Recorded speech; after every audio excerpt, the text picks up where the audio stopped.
seat. Have a seat. Okay. Yeah, you can hold up the microphone. Hi everyone, thanks for coming to Art Atrium today. First of all, I'd like to acknowledge the traditional owners of the land and pay respect to the elders, past, present, and emerging. So, stand behind. So this is Nancy's first solo exhibition in Art Atrium. She's been with us for a little while, but because of the pandemic, we have to keep rescheduling all our exhibitions, postponing it, year after year. But here we are, and she's done a new body of work. She actually just did this body of work a few months before the exhibition, and so she's been working really hard. In fact, even the day when we're doing the installation, she was making those, cement stands in the gallery here. But we made it, so here we are. So today we're going to find out a little bit more about her art practice, because everybody asks me, how does she do this? How does she make this? And she did this new body of work which looks like jade, but it's actually recycled glass. So, and to have this conversation with her, we have the best person to do that. It's Yin Chao. She's the curator of Chinese art at New South Wales Art Gallery. So she's an archaeologist to start off with, but obviously very familiar with Chinese art, both traditional and contemporary. And this body of work is perfect for her to ask Nancy about, because it's contemporary art, but at the same time, it's very much, talking about the Chinese history at the same time. So I'd like you all to welcome Nancy and also Yin Chai. Can you hear us? So we probably don't need this.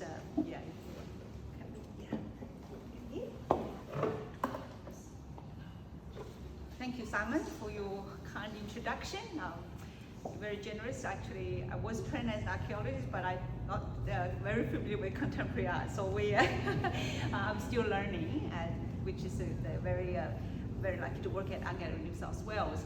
So many colleagues and rich collections. I learn as I go, So, and for me, the reason why Simon asked me to do this conversation is also the first thing, as Simon said, when I saw Nancy's work, it's immediately grabbed me because of my archaeological training, and then I started to talk to her. And then the more I talk, the more I feel like she should have been an archaeologist. But anyway, she chose to be an artist. So I think I will start to ask a question and tell us a bit more about your, how you chose to be an archaeologist, because I know a lot of Chinese parents, they want their children, when they come here, to be a lawyer, a doctor, or engineer, when it comes to art, it's not very promising, job-wise, because that's what we parents say, right? You need to have a good job future. So please tell us a little bit about, your upbringing and also how you chose to be an artist. Okay, I guess I often relate a story when people ask me why I chose to become an artist, and it's the story of the frog and the scorpion, which goes there was a scorpion that went across the river, and so he asked the frog to carry him across, and the frog was obviously like, oh man, your sting's a bit poisonous, I don't really want to take you. But the scorpion goes, well, if I sting you, I will drown too, so I have an incentive not to sting you. So the frog listens and is like, okay, I'll give it a go. And he takes the scorpion on his back and swims halfway across the river before the scorpion stings him. And as they're drowning, the frog asks him why he did that. And the scorpion says, it's just my nature. And I feel like that story resonated a lot with me, because I'm that Scorpion. I feel like with art, very much like it is very much part of my nature, and I think a lot of artists can relate to this too. Like if they're not making art, logically there should be a lot of other ways to apply our skills and go into other jobs and stuff like that. But there's a certain calling that goes deeper, and that instinct is so strong that you feel like you have to pursue it no matter what resistance and obstacles you have in your way, I guess. You're very lucky, you know, like, cause I was just saying to Frank, when I graduated from high school in China, being a very obedient daughter, I mean, I knew nothing about archaeology. And my father and my history teacher said, that's what you're going to do, because, you know, you have a very good job, you know, opportunity. You will never lose job in China, because everywhere you dig, you find something. So that's how I became archaeologist. Yeah. But yeah, this is quite. I mean, so I assume your parents very supportive, and then, but I understand, like, you showed me a picture when you know, at the HSC, you did painting for your work, which was shown in Art Express in 2015. Yeah, and then so now because 2000. it was for you. 2010. Yeah, and then actually now we can see, you know, this body of work, and also I went to see to visit your studio, and then sort of you moved away from the traditional, you know, like 2D painting drawing. Can you tell us a little bit more about what, you know, when the change, and then why you decided to chose, you know, glass? Yeah. Well, it's interesting you asked me about my HSC work, because it was actually when I was making my HSC work in Year 12, which feels like a really long time ago, was when I first was inspired by this idea of creating a glass sculpture. Before I even knew about there being an entire glass world out there, I already felt like there was a sculpture I wanted to do. But at that time I had only done painting, so in the end my work that I submitted was a painting. But there was a work that I wanted to do, which was like kind of like a woman emerging from a body of water. This scene of rebirth in glass that I realize now would have been way too technically challenging for me to attempt now, let alone back then. But I feel like that was when I first had my affinity with glass, even though it sounds very strange. And but I think even back then I was thinking about how would I go about casting glass, which I figured would be very much like bronze casting, which I had just learned, and it turns out it is actually very close to bronze casting. So I guess like my affinity to sculpture and glass would have actually started at that very moment in time. It's so Chinese, everything is in the fate, right? Like, you choose the art and then the glass. Yeah, of course, you know, like in when people think of glass, and you know, like usually we see a lot of artworks is like sodium and beryllium, you know, glass. But I think the oldest glass, you know, as you said, it was the lead and no, that's lead and berry. You know, the normal glass is sodium calcium glass, right? And then so I mean, I studied as when I was studying archaeology, so the bronzes during the three. You know, the Bronze Age, Xiaoshangzhou dynasties, you know, that's a lot of bronzes. And then we actually have two works here. It's the protocopy, or the proto, you know, it's like from the Bronze Age of the very famous, the first female general in the Shang dynasty. Yeah, and yeah, can you tell us a little bit more about these two works? Yeah, sure. So, as Yintao said, they're actually facsimiles of these artifacts dug out from Fu Hao's grave. So Fu Hao was a very interesting character. She was a queen, a priestess, and also a general. And I want to point out specifically the larger axe. So why I want to point that out is because it was actually replicated in terms of the dimension, the width and length, as well as the weight of the axe that was found in her tomb. And she would actually carry this axe into battle. And it's amazing to think of a woman carrying such a large axe, and as well as such a heavy one. So it kind of denotes the power that unsuspecting characters would have.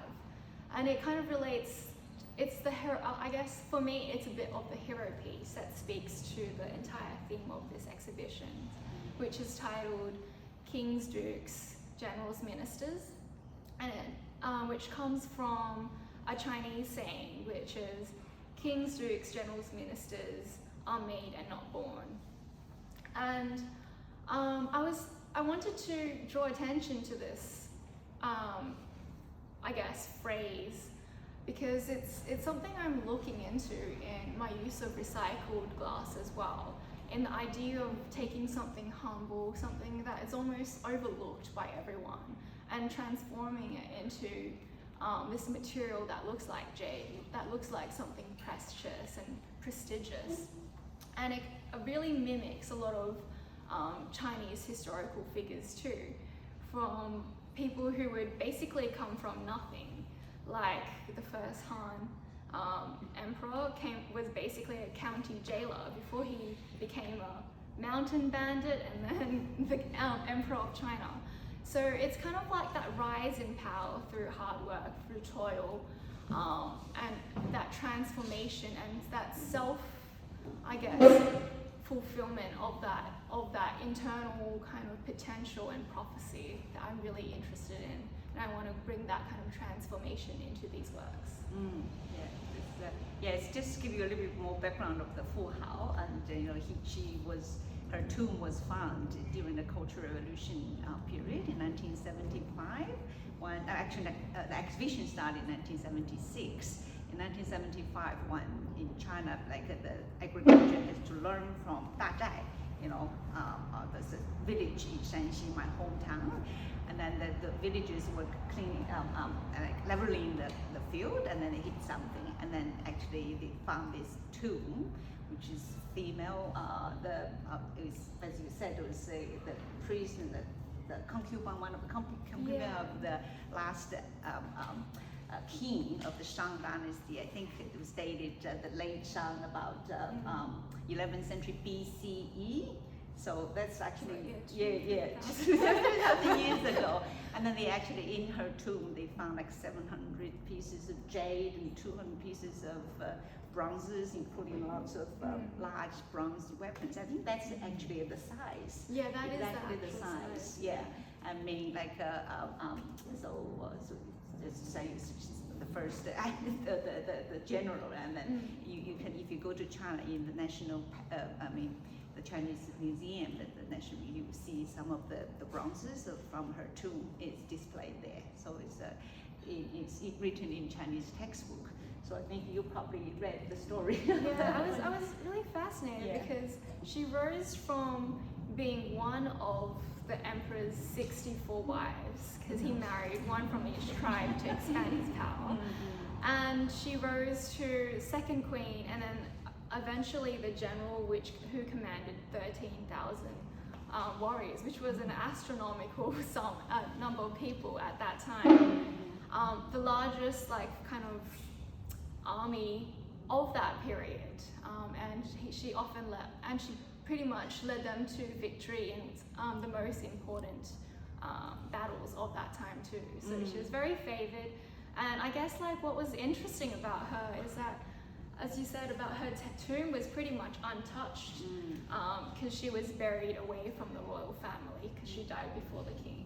So I was very fascinated about this, I guess this very mysterious woman and character in history. And I wonder, the archaeologist who excavated the tomb was also a woman.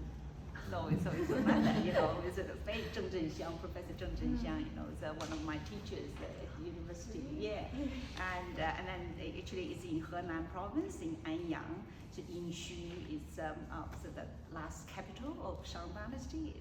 It's got a beautiful museum. If you ever go to China, I highly recommend, you know, you visit. You know.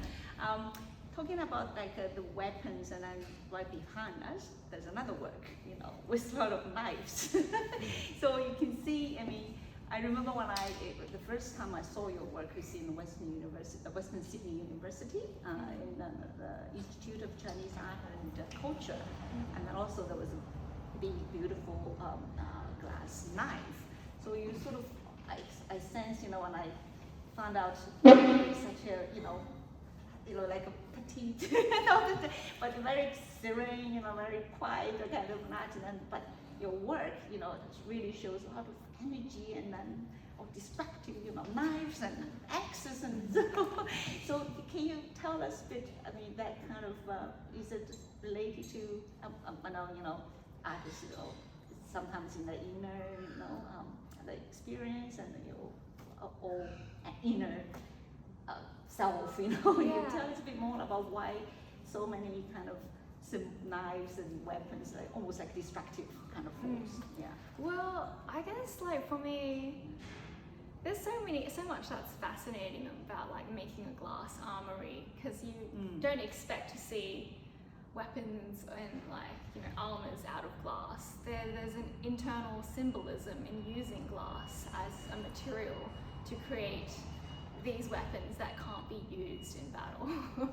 And I often play with that aspect of glass as well. The reason why I love glass so much and using it, even though I also use other materials like steel and concrete and painting, but like for me, glass has its own internal voice, that when people think about glass, that there is a story that it's already telling. It's a story of vulnerability and fragility, but also of endurance. It's a medium that lasts for centuries and millenniums without changing. And so there's all these kind of like contradictory qualities that glass has, that I love to use and play with in my work, as glass has a symbolism in itself. So there's almost a spiritual quality in its ability to capture light and hold light, but there's also this sense of heaviness and weightiness. So when I think about, you know, when I kind of combine it with my fascination in warfare, I love to kind of play with that yin and yang aspect of vulnerability, of showing kind of warriors in a more vulnerable light, an enduring light, but also a vulnerable light. And I guess like the series that really started my entire body of work that branched into more and more glass armory was my glass armor, which is actually a work in progress. So eventually, I think actually you are going to wear the whole armory, right? So you're going to do it as a performing art. Yeah. When it's completed, right? Yeah. Wonder whether you can hold that. Yeah, so very heavy it must be. Yeah. That's kind of like part of the idea, is to wear a suit of to be only wearing a suit of armor with nothing else. But it being a glass suit of armor, and it would be weighing in around 80 to 100 kilos until I eventually collapsed from fatigue. Muscular failure.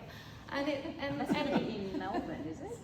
It's currently in Melbourne, yeah. but it's still a work that's being made. So I've got the chest and shoulder plates I'm working around the clock, basically, to make the rest of the armor for the end of the year. And it's this idea, and it really stems from my kind of like Chinese background as well, from this idea of ego, of societal expectation, of upholding family values and pride, and also, so at some point in time, I came to my breaking point, and I thought of that kind of ego as a form of armor, but it's as a glass suit of armor, where it does afford you some protection to a certain degree, but once it kind of like shatters, it actually cuts you, the wearer, more. So, and I related very much to kind of like historical stories that I was really interested during that time, and still now actually. You remember you told me like your father used to read to you the Three Kingdoms. Yeah. The love of warfare probably also came from Probably, very much so. Yeah. So, like my dad used to read me when I was a child. He used to read me Chinese classics to go to sleep, and as bedtime stories, and it would usually be stories of heroes, like Wu Song from the Water Margins, where he would beat up a tiger and then they would drink a lot of wine, as they do back in the day, or not wine but spirits, and during that time he would also tell me stories of the Three Kingdoms, which is another classic, and I was really interested in the hero, like later as I grew up, and was really interested in like rethinking about these heroes that he told me, and instead of thinking them as of them as heroes, I started thinking of them as flawed human beings, and I kind of took the values, I guess, because I've been growing up with those values of pride and, you know, of saving face and stuff like that, which is very much ingrained in those stories too. I saw that as not necessarily a strength, but as a weakness at times, and that kind of like goes back into a lot of the glass armor as well. And also the helmets. Yeah, like the helmets. Faceless helmets, you know, if you see Nancy's, you know, the installation, I mean, you mentioned like the Taoism. I do, when I look at your works, I feel there's like a dualism, you know, that you have always, it's like yin and yang, you know, that kind of play, you know, in the two sides, opposite, you know, it's quite interesting. But I think we talked a lot about your influence in the Chinese tradition, and then the metaphor, and then the symbolism in your work. But I think you're doing things, you know, more than that. You know, the themes of your works. You know, for example, those three works at the back, the three big discs, and also. I saw you brought this one there. You know, yeah. So can you talk to us a bit more about some of the things, like nothing to do with Chinese tradition? Yeah, maybe some still related. Yeah. Yeah. So growing up, well, I am an Australian, and growing up in Australia, I'm very influenced by kind of the Australian culture as well. So this entire series is looking at sustainability, and I think what the point that changed for a lot of us was the 2019 bushfires. I think that really got us thinking about climate change and effects that we have on our environment, and what can we do to change, or like help with, like, you know, making climate change not come so fast.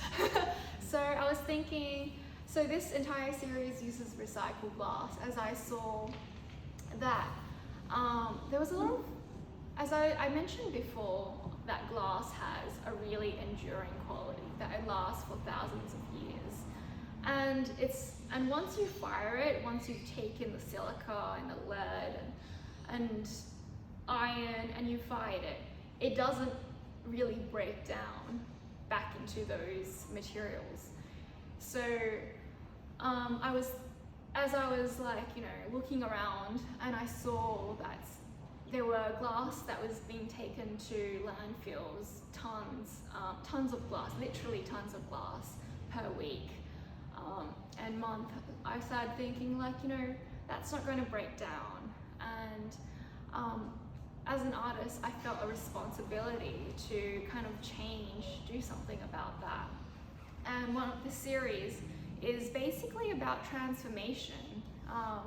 of taking something that is, you know, discarded and overlooked and transforming it. Because I often think about, you know, art as a way to re-look at objects, re-look at the world. And I guess, so this series kind of really looks at climate change, and those three kind of moon gates at the back are basically, moon gates are windows in Chinese gardens. Usually they're framing a specific scenery that is very well put together. And I was toying with the idea of having something behind them, but I felt like that would take away from the work, because it's really about imagining a scenery behind that, imagining a future behind that. And it's looking at it through a lens of something that has been transformed, that, you know, of something that was recycled and has taken on the image of jade, of like almost like this mystical material in Chinese culture. You see like a portal. You know, Yeah, we very talk much about like a a portal to another phase of life. Yeah. Or yeah. And also I think these three works here, like you probably agree with when you look at them. The first thing is so calm, you know, it's that the patterns of the waves, almost like the Zen Buddhism, you know, in Japan, you rake the sand, you know, some of the gardens. So you mentioned that was made during the lockdown, you know, Yeah. COVID, you know, meditative, you know, Yeah. for you, yeah. I think, like, you know, everyone needed something meditative during the lockdown, so So that's what you made. yeah, so that's like basically they're all called meditations, and usually when you're doing those rakings in sand, it's a very transient moment in time. So I decided to kind of like take it and make it permanent instead. Beautiful. But like I feel like for me it was about that kind of taking something, a focal point in time, I guess, like something, because usually when I'm working with glass they take months and months to work on, and I have a plan right from the beginning to right to the end. So these pieces were very much about kind of freeing myself from that process a bit, allowing myself to just be a bit more expressive and try out something, try out a different form. Yeah.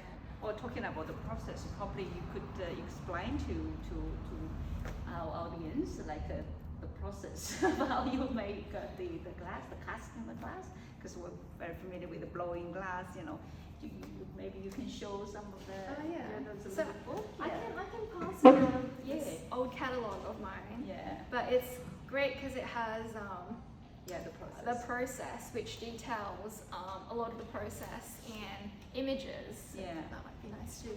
Yeah, it's very detailed. Yeah, it's but. Yeah. So like generally, when I'm making something out of cast glass, I would sculpt it in clay first, and then I would make a silicone rubber mold, and then I would pour hot wax into that mold until it solidifies, and then I would make another investment mold. So this investment mold goes into the kiln, and it only lasts once. So with glass having, like right now for me, it feels more like a 30 to 40% rate of failure. It used to be like 60%. Improving. Improving, exactly. You can never get it to 100% because the process itself is a process that is has a very high failure rate. There's so many points of weakness in the firing process. So that basically goes into the kiln. The investment mold goes into the kiln with the glass for a week minimum. As I slowly take the temperature up, so it doesn't stress the mold, and then hold it at around, like, depends on what glass it is, but it would be around 850 to 900 degrees. And then I would bring it down slowly so you don't stress out the glass. It's quite similar to bronze casting, but the difference between pouring glass and pouring bronze is glass has a lot more, is more prone to shocking, and it doesn't run as liquid-like, it's more viscous, it's more like a honey, so it takes a while for it to fill in all the areas that you need it to. Yeah, I saw those, have you ever burned yourself? Oh on yeah, your this project? is another sample of a mold. Yeah, could you talk about that, show people the mold? Yeah, so this is an example of a rubber mold here. So this one, is it easy? This one might have been a heavy one to bring. So you can kind of see the negative here of the chest plate, which was originally the Armory series. the Armory series. Yeah. It was originally carved in clay, and then I would pour silicone mix over it, and then that would take on the impressions. But as you can see here, you would still get like issues within each mold. So you need to bring back details each time within each positive, and then hope like that carries on to the next stage, because you're always losing something between each of the processes. But it's also adding, you can also add something new. Like during the wax stage, I would be adding details around here, as well as having this detail. And once the glass was cast, you showed me the machine would do some more detailed, carving or polishing, wasn't it? Yeah. So after everything's been cast, I would be doing a lot of cold working. So cold working is basically different types of polishing. You could be sandblasting, you could be sooner in the back. So there's a lot of like heavy machinery that goes into working with glass. And because once it comes out of the kiln, the back is not as smooth as it looks now. It's got all these jagged and sharp edges. And there's also a bit of like pulling of the glass in the back. So I like to kind of like polish that out. And generally, because glass has a hardness of 6.5, which is the same as steel, tempered steel, it is actually quite difficult to carve back. So you always want to get all your details right before the glass stage, otherwise you're left with a lot of work. And generally cold working itself would take like 1 week or 2 weeks just to get it to where I need it to be. Wow. So it's every day, Yeah, you're working on it's, it. it's a slogging process. Yes. That's why you feel so fit. I don't need the gym. Yeah. I noticed that you brought the little piece.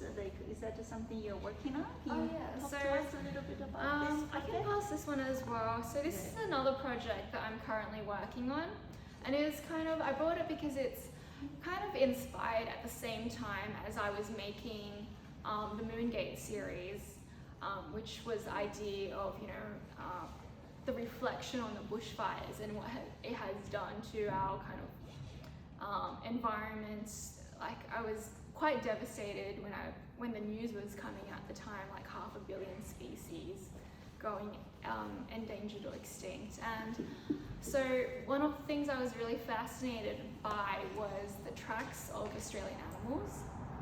And although this one's a wombat, I was very interested in the tracks of koalas, because they had 2 thumbs. They have 2 thumbs to help them grab onto kind of trees, and I was really interested in how unique those tracks were.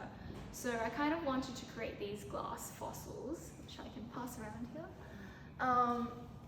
in kind of like an instance of beauty, but also one where you can kind of imagine a future where all these unique animals were kind of extinct and you only had this kind of fossil left behind. So these series, which is still a work in process, as you can see, it's a bit rough, is something, so you can actually see it the other way around, so you can see the tracks a bit more. Yeah, when I first saw that, I was thinking about the little print I made for my daughter when she was a baby. We all do that.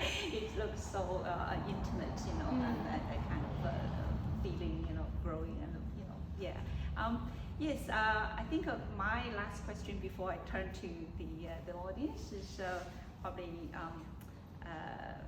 you don't need to answer that if you don't feel like it's. I mean, I know all the artists have some fear. What is your biggest fear?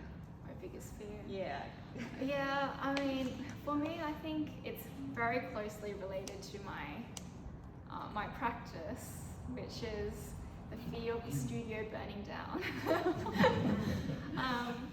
Because, like, I think I've partially developed OCD because of that fear. And I think it's a very helpful OCD. So before I leave the studio at night, sometimes I would leave quite late. If I'm the last one there, I would always check several times. I would check all the kilns are all locked up, all the bungs are in, no paper floating around. I would go out and then immediately I would go back in, unlock and have another look and then go back out before and then I would be like, oh, should I go back in again and check for a third time? But then I kind of control myself. I guess that would be my very real fear. It's more of an occupational hazard than anything else. Yeah. I'm sure you're such a careful person.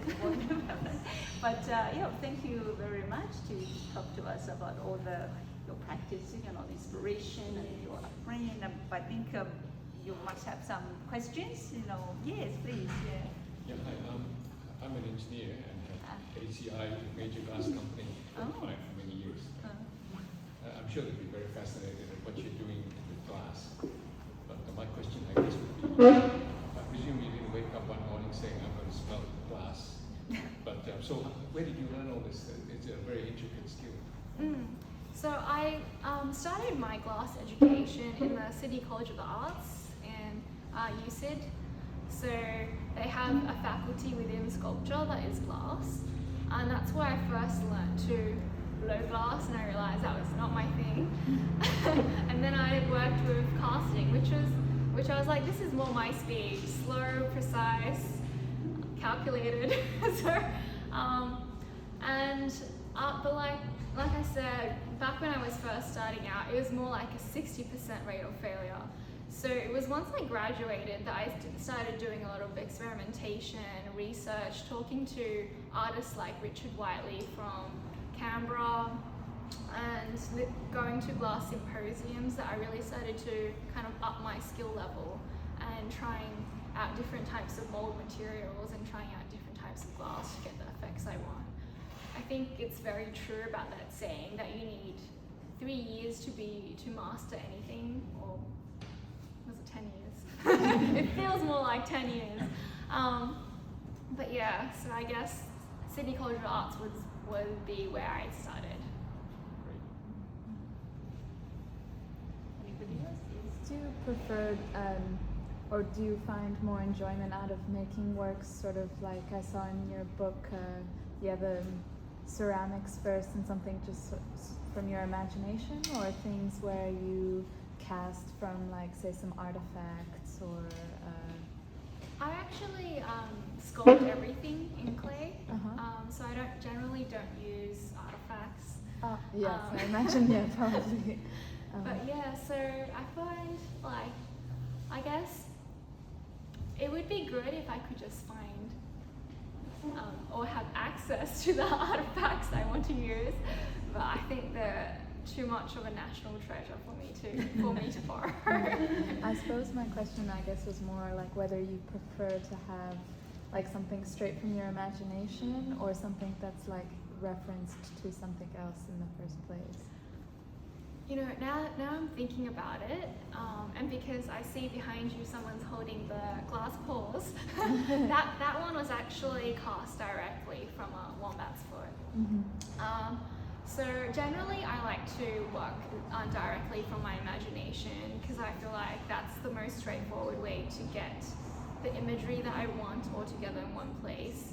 And I quite enjoy the sculpting process of working with clay, working with my hands, and kind of using my imagination in that period. Yeah. but that's like when so that's my preferred modus operandi. But like with the wombat paws, I actually wanted something that was as realistic as possible, so directly from a wombat, because I want to kind of like create these very real fossils of these native animals that we have. So how many are you planning to make for this series? Is it different species, different animals? I have a few plans, but it really depends on how many I bump into. It really depends on fate. Okay. Yes. Anybody else have a question for Nancy? Yes? Yes, you mentioned your dad used to read you the stories of warriors and heroes, which is quite unusual in the Chinese family environment. Was it because your dad had hoped you were a boy? Or you were raised as a boy? Most of your stuff is quite muscular. Yes. Yeah. I have a suspicion that he did, because my Chinese name Yu Qing, which my artist name Qing comes from, the Qing, Yu Qing appears from what I've seen it when I was in China, seems more like a male name, even though it's kind of androgynous.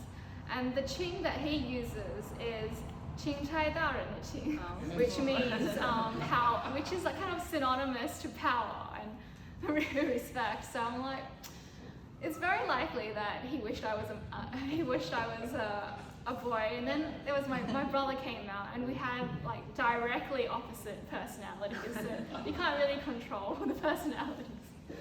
I remember I used to, my daughter growing up, and the only TV she was allowed to watch is the Journey to the West in Chinese, because I hope, I was hoping she can learn Chinese from that.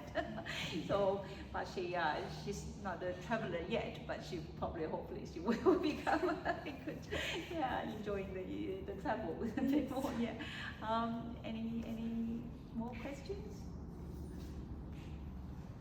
Yeah. What's next? Oh, what's next? Yeah.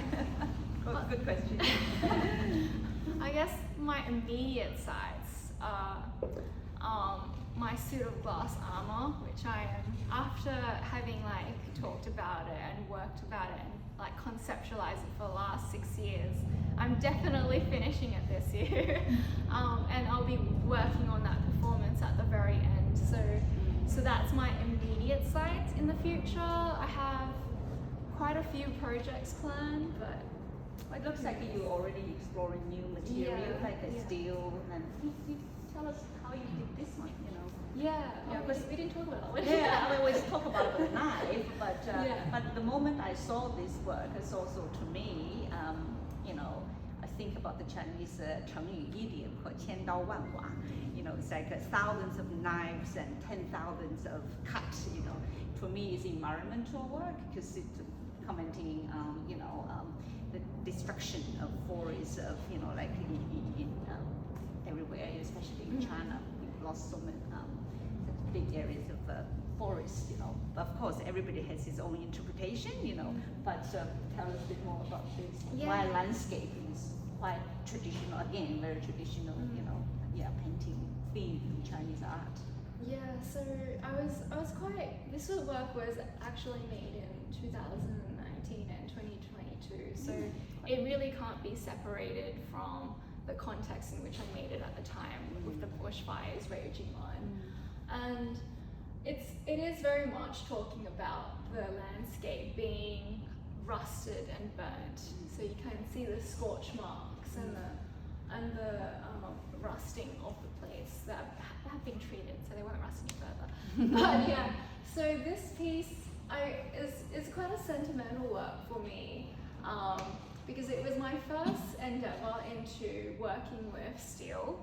So while like conceptualizing this piece, I felt like I wanted to have a very hands-on approach with the drawing of the mountains. So I kind of like developed this technique, which I chiseled the steel and created these kind of indentations. So and it's sentimental work to me because of how hard steel is. It literally gave me carpal tunnel for like a couple of months working on this series, and so and you also mentioned like the knife actually can be displayed in different ways because it's magnetic, right? So so it looks like a river this way. Next display may be the other way. The fluid.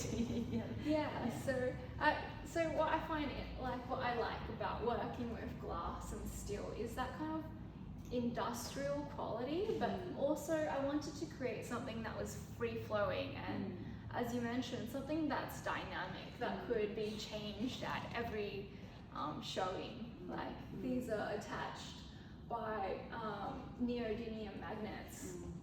And basically every time I show it, I could have the knives on it or off, or I could change them around, change the composition around. So I feel like it would, for me, I was really interested in the idea of a living artwork almost, where every time you see it, it's slightly different. Every time, I mean, I feel like artworks are ultimately changing every time you see them anyway, because the space is different, the lighting is different. But I guess for me, in this work, I was very intentionally trying to change that work in itself every time you show it. Great, thank you. Yeah, I mean, you've actually only graduated 2015, and you've been shown both domestically and international, like the Ashmolean Museum, you know, in UK. It looks like you've been really busy. I just wish all the best, and then, you know, probably continue this embedded in the Chinese culture. Probably your parents would say, work, right?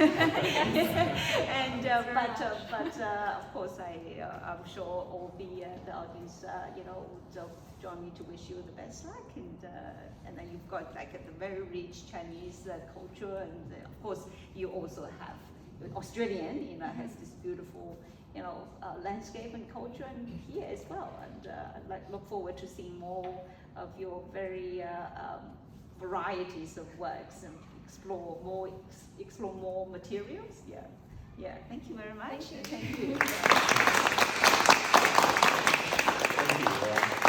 Thank you, Jim and Nancy, for a very interesting talk. So we learned a little bit about Chinese history, but at the same time about Nancy's practice, even how to make glass. So I put your hand again together for Yin and so you can continue the conversation privately with them and have a drink and enjoy the show. Thanks. Thank you. Thanks. We have a photo with us. Thank you. Okay.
Yeah, that's nice.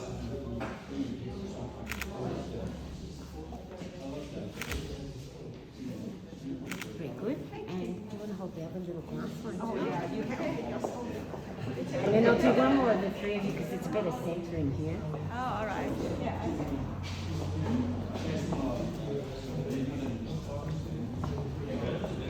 Thank you very much. Yeah. Yeah. That's it. Just a fraction that way. Yep, that's it. That's good. That's good. That's good. Yeah, that's lovely.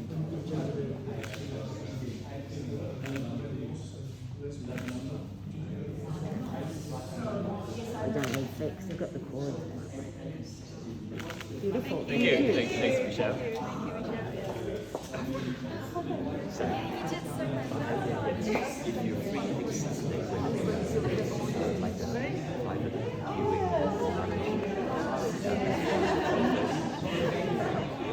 So for the next exhibition, I would think it's on Saturday.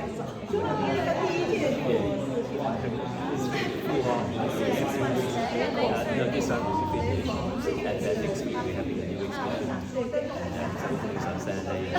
Private viewing.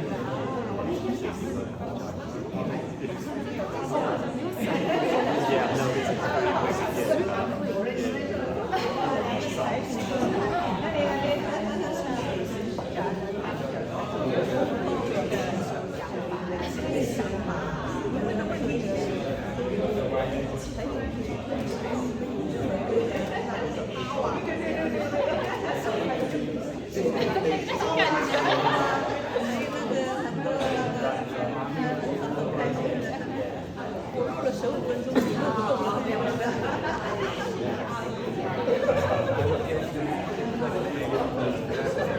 My number and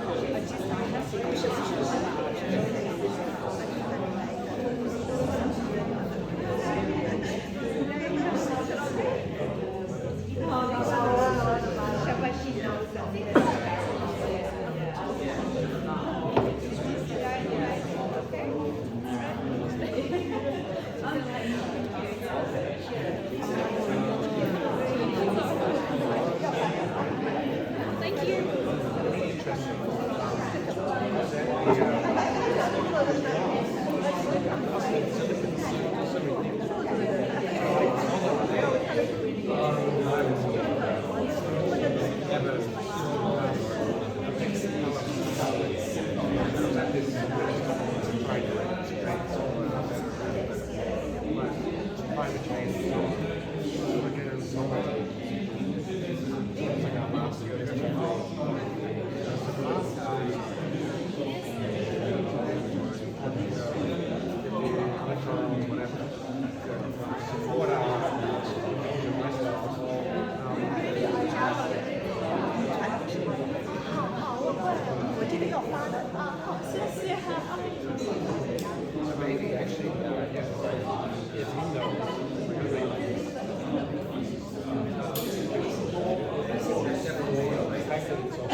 Simon.